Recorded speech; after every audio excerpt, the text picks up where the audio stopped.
Like आणि share अवश्य करा. नमस्कार, मी डॉक्टर मच्छिंद्र बांगर महाराष्ट्रातील आणि देशातील हवामान परिस्थिती संदर्भात ताजा अंदाज देणार आहे. आपण बघतो की WD पाठी WD उत्तर भारतात येत आहेत आणि ते आता मैदानी भागाकडे सरकू लागले आहेत. राजस्थान, दिल्ली, पंजाब, हरियाणा, मध्य प्रदेशकडे त्याचा प्रभाव पडेल. शिवाय एक कमी दाबाचं क्षेत्र या ठिकाणी बंगालच्या उपसागराच्या किनारपट्टी भागात पॅरलल तयार झालेला आहे आणि याचा आता थोडा महाराष्ट्रावर परिणाम होईल असा एक प्राथमिक अंदाज आहे. भारतीय हवामान खात्याने आज जम्मू काश्मीर, लेह लडाख, उत्तराखंड, हिमाचल प्रदेश या भागात पावसाचा अंदाज दिला आहे.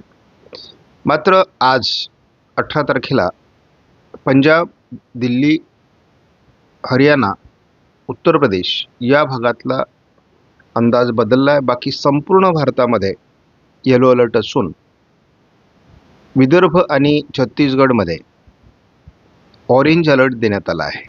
19 तारखेला संपूर्ण भारतामध्ये पावसास अनुकूल स्थिती दाखवली आहे, त्यामुळे उष्णतेची लाट कमी झाली आहे.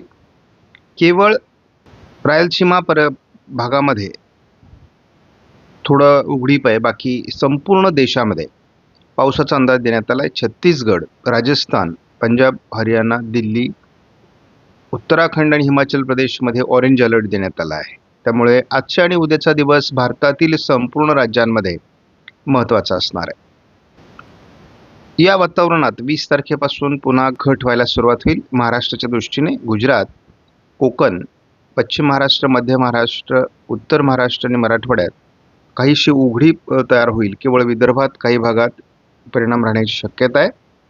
मात्र कर्नाटक, तेलंगणा, आंध्र प्रदेश, तामिळनाडू, छत्तीसगड, मध्य प्रदेश या बरोबरच पूर्वेकडील सर्व राज्य, बिहार, झारखंड, आसाम, अरुणाचल प्रदेश, त्याचबरोबर नागालँड या भागात किंवा जम्मू काश्मीर, लेह लडाखमध्ये देखील पावसाची शक्यता आहे. पश्चिम बंगाल आणि ओरिसामध्ये, त्याचबरोबर राजस्थान, पंजाब, हरियाणा, दिल्ली, उत्तराखंडमध्ये ऑरेंज अलर्ट कायम ठेवण्यात आला आहे. त्यामुळे एकूणच आपण बघतो की 3 दिवस भारतामध्ये पावसाचे आहेत. महाराष्ट्राच्या काही भागात पावसाची नोंद होण्याची शक्यता आहे. WDचाही प्रभाव दरम्यानच्या काळात असल्यामुळे तुरळक गारपीट देखील काही भागात होण्याची शक्यता आहे देशभरामध्ये. 21 तारखेपासून महाराष्ट्रातील पावसाचं प्रमाण कमी होणं अपेक्षित आहे. भारतातील काही राज्यांमध्ये आपण या ठिकाणी बघतो, पूर्वेकडील आणि दक्षिणेकडील राज्यात, मध्य प्रदेशमध्ये, छत्तीसगडमध्ये देखील पावसाचं प्रमाण 21 तारखेला असण्याची शक्यता आहे. गेल्या 24 तासात पाऊस कुठे झाला हे जर बघायचं झालं तर आपण बघतो जम्मू काश्मीरच्या काही भागामध्ये पाऊस आहे. त्यानंतर उत्तराखंड आणि हिमाचल प्रदेशमध्ये, थोडं पंजाबमध्ये देखील पावसाचा प्रभाव आहे. त्यापाठोपाठ आपण बघतो पूर्वेकडील बहुतांश राज्यामध्ये पाऊस झालेला आहे. त्यानंतर झारखंड, पश्चिम बंगाल, ओरिसा, थोडं छत्तीसगड, अगदी तेलंगणापर्यंत पाऊस झालेला आहे. आणि इकडे कर्नाटक, केरळ आणि तामिळनाडूच्याही काही भागात पाऊस झालेला आहे. फक्त आपल्याला महाराष्ट्रामध्ये त्याचा परिणाम काल जाणवला नाही. तुरळक ठिकाणी काही ठिकाणी पाऊस झाला आहे, परंतु त्याचं प्रमाण कमी होतं. मात्र आज पासून पुढे 2-3 दिवस हे वातावरण महाराष्ट्रात देखील परिणाम करेल असा अंदाज आहे. 18 तारखेला तसं GFS मॉडेलने फारसं वातावरण दाखवलेलं नाही. केवळ सिंधुदुर्गमध्ये थोडा प्रभाव दाखवला आहे. मात्र 19 तारखेला पश्चिम महाराष्ट्र, मराठवाडा आणि विदर्भात देखील पावसाचा अंदाज देण्यात आला आहे. तोच अंदाज 20 तारखेलाही देण्यात आला आहे आणि काही प्रमाणात 21लाही देण्यात आला आहे.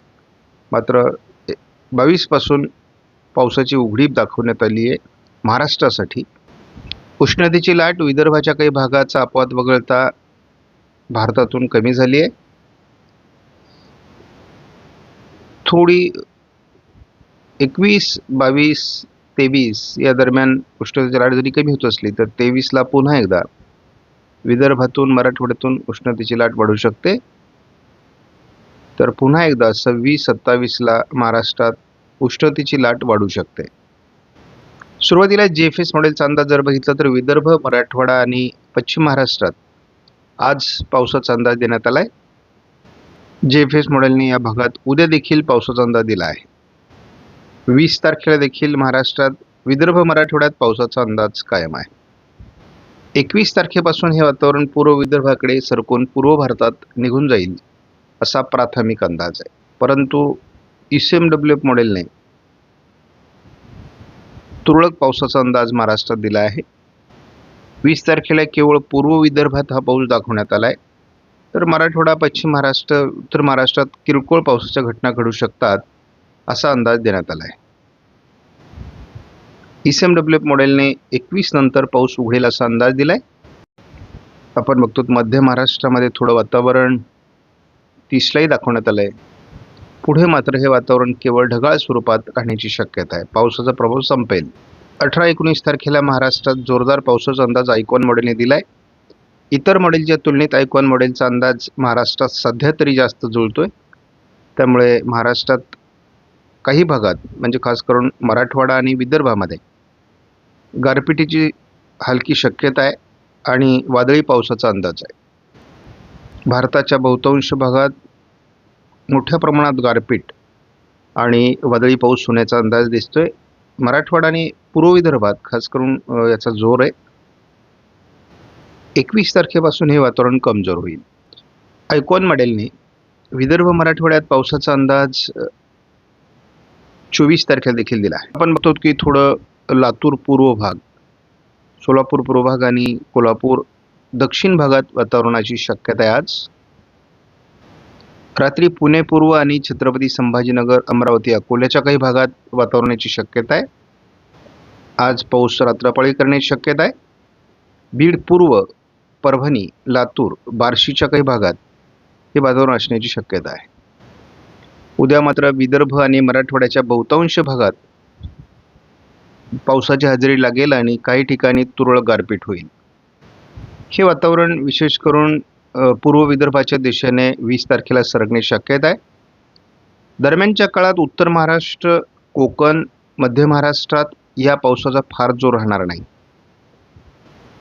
21 तारखेपासून हे वातावरण संपण्याचा अंदाज हा आयकॉन मॉडेलचा अंदाज आहे. 24 तारखेला देखील आयकॉन मॉडेलने विदर्भ, मराठवाड्यात पावसाचा अंदाज दिला आहे. लातूर, धाराशिव, काही प्रमाणात यवतमाळ, नांदेड, सातारा आणि कोल्हापूरच्या परिसरात, सांगलीच्या परिसरात वातावरण बदलण्याची शक्यता आहे. हलका ते मध्यम पाऊस वादळी स्वरूपात या ठिकाणी होईल. हा ICMW मॉडेलचा अंदाज. परंतु तुलनेत पावसाचा जोर कमी होताना दिसतोय. मराठवाड्यात थोडं वातावरण किंवा पूर्व विदर्भातही वातावरण राहण्याची शक्यता आहे 19 तारखेला. 20 तारखेला केवळ पूर्व विदर्भातील काही जिल्ह्यांमध्ये हे वातावरण राहील असा ICMW मॉडेलचा अंदाज आहे. त्यामुळे महाराष्ट्रात या अवकाळी पावसाचा फार प्रभाव पडेल असं नाही. 29 तारखेपासून हे वातावरण थोडं मध्य महाराष्ट्रामध्ये अगदी पुणे, अहिल्यानगर, छत्रपती संभाजीनगर, जालना, बीड या काही भागात किरकोळ स्वरूपात राहील. त्यानंतर केवळ ढगाळ परिस्थिती काही भागात राहील, पावसाचा जोर नाही. त्यामुळे शेतकऱ्यांनी फार घाबरून जाण्यासारखी परिस्थिती नाही आहे. आपणास व्हिडिओमधील माहिती महत्त्वपूर्ण वाटल्यास लाईक करा, शेअर करा, चॅनलला सबस्क्राईब करा. धन्यवाद. जय हिंद, जय महाराष्ट्र, जय बळी.